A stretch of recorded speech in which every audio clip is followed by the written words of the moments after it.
محمد كان بيلعب في نادي الزمالك خلاص، كان نزل الأساسية خلاص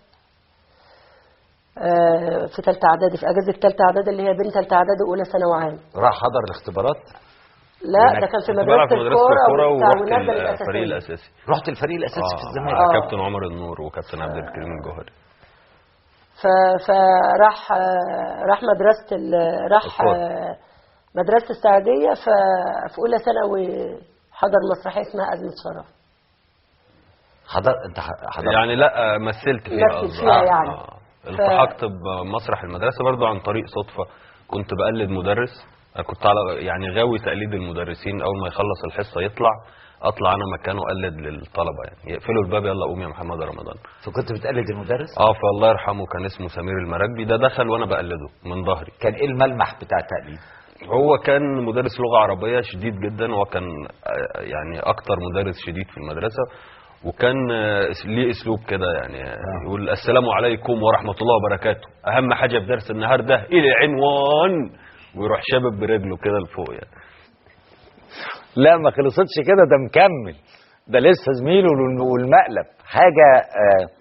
هتشوفوا وجه لمحمد رمضان، واعتقد القناه العربيه الشقيقه ايضا هتشوف، هي عملت معاه حوار ومتعاقده معاه، بس هتشوف جانب هي ما عرفتش تشوفه في محمد رمضان، او في قوه محمد رمضان، او سر نجاح محمد رمضان. امرأتين، وبعد كده في 2 تانيين، عصابة تانية خالص حوالين محمد رمضان، هي جزء من نجاح هذا الشخص، وأب ليه حكاية صمت رهيبة.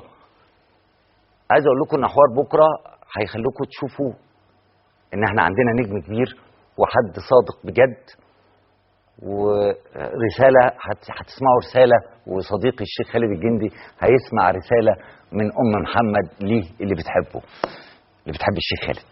طيب خلونا نرجع لأخبارنا، خلوا محمد لمحمد لبكرة إن شاء الله هنستمتع بمحمد رمضان. جنازة عسكرية لشاهدي القضاء بحضور رئيس الحكومة و4 وزراء والنائب العام والسفارة الأمريكية في القاهرة بتندد بالحادث. العليا للانتخابات قالت ان نسبة التصويت في الجولة الثانية 29.83% دي نسبة المشاركة بلغت 8,412,011 ناخبا، بنسبة اللي انا قلتها 29 يعني ما يقرب من 30%، ودي نسبة عالية قوي.